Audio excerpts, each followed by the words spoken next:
कर्पूर गौरम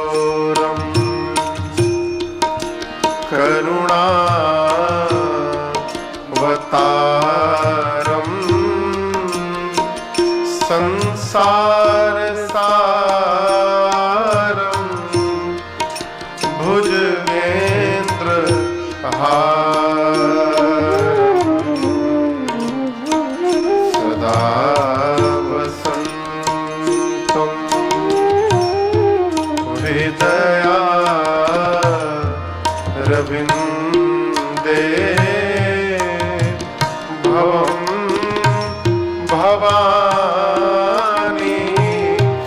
सहितं नमामि भवं भवानी मनोजवं मारुततुल्य वेगं जितेन्द्रियं बुद्धिमता वरीशं वातात्मजं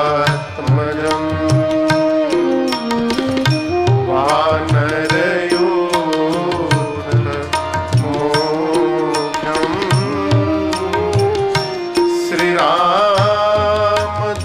श्रीरामदूतं शरणं प्रपद्ये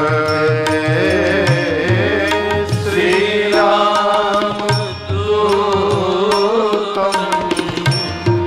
शरणं प्रपद्ये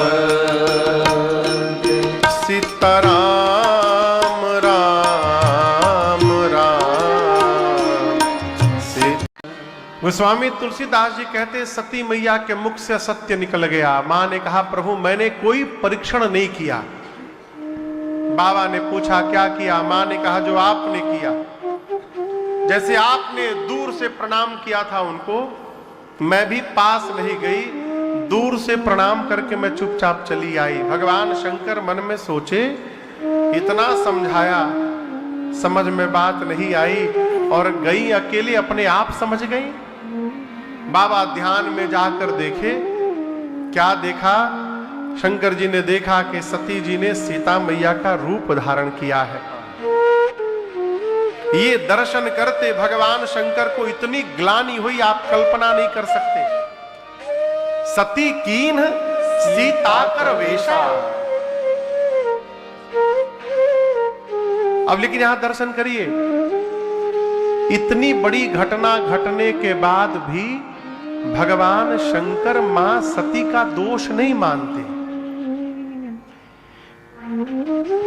क्यों? क्या कहते हैं? भगवान शंकर कहते हैं कि मैं जानता हूं कि मेरी सती जी मुझसे झूठ नहीं बोल सकती। ये राम जी की माया ने इनसे झूठ कहलवाया है, ये सब माया का किया कराया है। प्रेरी सती ही जही झूठ कहावा। ये प्रसंग कहता है कि जिसके साथ जीने मरने का संबंध है उसके प्रति विश्वास में रहने का स्वभाव बनाया जाए, विश्वास में रहा जाए। लेकिन आज बाबा के सामने एक संकट है। संकट किस बात का? शंकर जी सोचते हैं कि जब जब सती अब आज के बाद दिखाई देंगी, मुझे यही याद आएगा कि सती ने मेरे मां का रूप बनाया था। मां की याद आएगी, जिसको देखने पर मां याद आएगी, उसके साथ मैं गृहस्थ धर्म का निर्वाह कैसे करूंगा? जैसे दुविधा मन में आया, भगवान शंकर ने राम जी के चरणों का स्मरण किया और मन में बाबा ने संकल्प कर लिया, एहि तन सती ही भेंट मोहि नाहि, शिव संकल्प कीन मन माहि, शिव संकल्प कीन मन माहि, शिव संकल्प कीन मन माहि। चलत गगन भय गिरा सुहाए, जय महेश भली भगति बिड़ाए, जय महेश भली भगति बिड़ाए, जय महेश भली भगति बिड़ाए। असपद कामिन करे को आना, समर्थ भगवाना, राम भगत समर्थ भगवाना, राम भगत समर्थ भगवाना। भगवान शंकर ने मन में संकल्प कर लिया, जब तक सती अपने इस शरीर में है, आज के बाद मेरा इनसे भेंट होने वाला नहीं है। बाबा ने मैया का हमेशा के लिए त्याग कर दिया। आकाशवाणी भई, आकाशवाणी ने भगवान शंकर की जय जयकार की। जय हो प्रभु, आपके अलावा ऐसा संकल्प कौन कर सकता है। सती मैया बार बार पूछती है, प्रभु आपने कौन सा संकल्प कर लिया। यद्यपि मां ने कई बार पूछा, लेकिन भगवान शंकर ने बताया नहीं है। कैलाश लेकर गए बाबा, जाकर कमलासन लगा के भगवान शंकर समाधि में प्रवेश कर गए। कहां चले गए? देखिए, मन जब खिन्न हो ना, उस समय मौन हो जाया करिए। महापुरुष कहते हैं कि परिवार में जिसको मौन होने का ढंग आ गया, उसके जीवन की कई समस्याएं अपने आप समाप्त हो जाएंगी। समस्या जन्म ही लेती है बोलने से। बाबा समाधि में प्रवेश कर गए और कितने दिन समाधि में बैठे रहे, आपसे निवेदन करूं। बीते संबत सहस 87 तजे समाधि शंभु अविनाशी। 87,000 वर्ष तक भगवान शंकर समाधिस्थ रहे। मां सती समझ गई थी कि बाबा ने मेरा त्याग कर दिया है। 87,000 वर्ष बाद जब बाबा ध्यान से बाहर निकले समाधि से, मुख खोला तो पहला शब्द राम निकला। राम शब्द का उच्चारण हुआ। सती मैया सुनी, समझ गई बाबा जग गए। दौड़कर जाकर मैया ने दंडवत प्रणाम किया है। शंकर भगवान ने यहां दर्शन करिए। पार्वती जी भगवान शंकर के कहां बैठी हैं? बाईं ओर। स्त्री का स्थान पति के बाम भाग में है, बामांगी। पूजन के समय दाहिने और ऐसे बाईं ओर। लेकिन आज सती मैया जाकर प्रणाम की तो शंकर जी ने बाम भाग में नहीं बिठाया।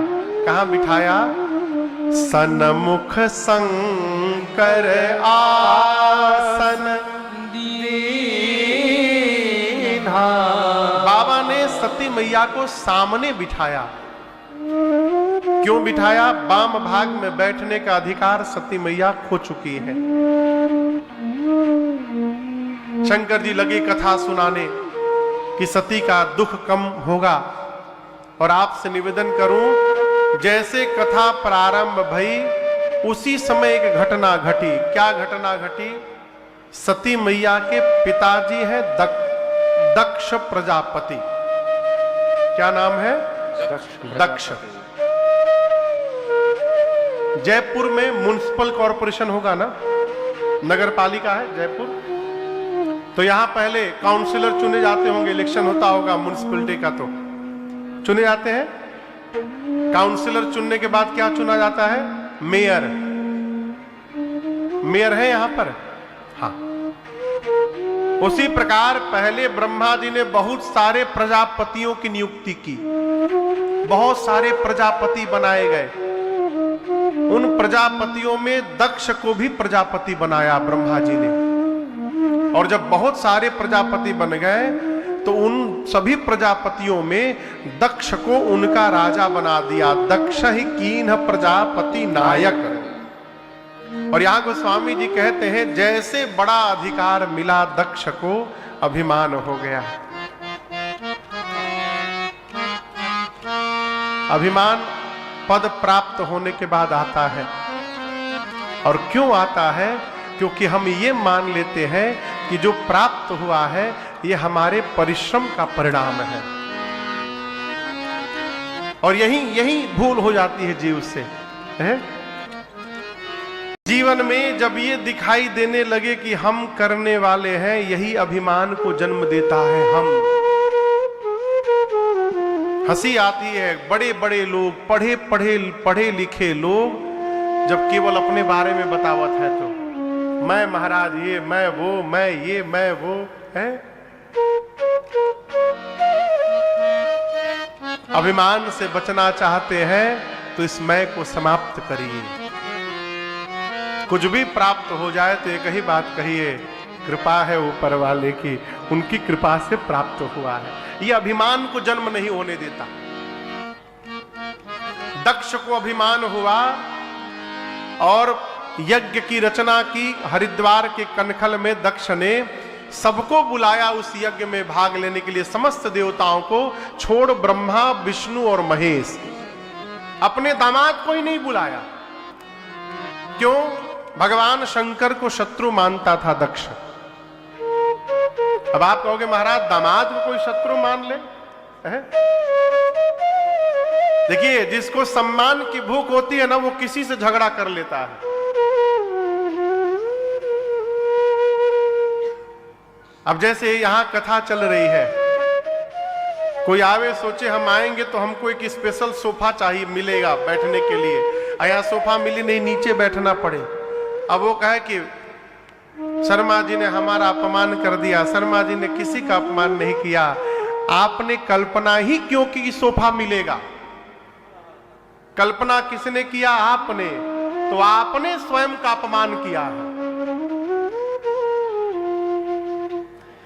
एक बार ब्रह्मा जी की यहां सभा चल रही थी।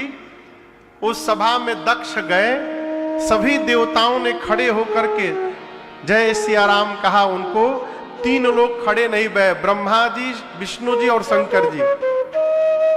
अब दक्ष को यह नहीं दिख रहा कि सब खड़े भय हैं, ये दिखाई पड़ा कौन कौन नहीं खड़ा हुआ। 3 लोग। सोचे ब्रह्मा जी कोई बात नहीं, पिता है, विष्णु जी भगवान है, लेकिन ये शंकर तो दामाद है मेरा। ससुर जी आए, दामाद खड़ा नहीं हुआ, इतना अभिमान। और बाबा तो माला लेके आंख बंद करके राम नाम में लगे हुए, तो उनको पता ही नहीं चला कब ससुर जी चले आए। उसी दिन से दक्ष ने शत्रु मान लिया।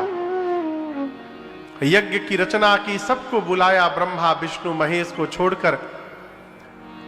देवता कोई कम थोड़ी है, ये सारे देवता कैलाश के ऊपर से जाने लगे जहाज में बैठ के।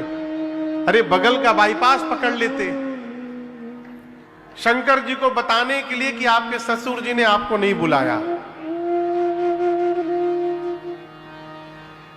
सती मैया ने पूछा भगवान शंकर से, ये देवता कहां जा रहे हैं? बाबा ने सब बताया।